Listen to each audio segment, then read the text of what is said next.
ভাইরা আমার, জেনা ব্যভিচার এগুলোতে যদি লিপ্ত হয় কেউ, তাহলে সেক্ষেত্রে তাদের জন্য কোনো অর্থদণ্ডের ব্যবস্থা ইসলাম রাখে নাই। কোনো প্রকার অর্থদণ্ড আরোপ করা যাবে না।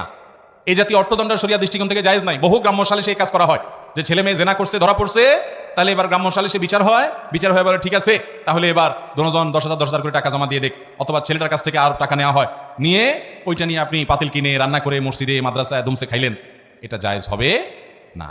আপনাকে শরীয়তে অধিকার দেয় নাই যে তার উপরে অর্থদণ্ড করবেন। জেনার নির্দিষ্ট শাস্তি আছে, সে শাস্তি আবার চাইলেই গ্রামের মনোলম মাতব্বর শুরু করে দিবেন আর যে কেউ বিচার করা শুরু করে দিবেন, এত সহজ না। এই বিচারটা বিচারিকভাবে হতে হবে, যেন তেনভাবে যে কেউ আইন হালাতে তুলে নিতে বা বিচার করা শুরু করেন, তাহলে কি হবে? অনেক অবিচার হবে। বিচারের নাম বহু অবিচার হয় কি হয় না?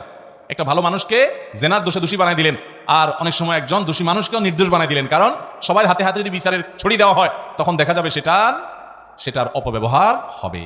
নবী করিম সাল্লাল্লাহু আলাইহি ওয়াসাল্লাম একই সঙ্গে তিনি মদিনার শাসক ছিলেন, একই সঙ্গে তিনি প্রধান বিচারপতি ছিলেন। তিনি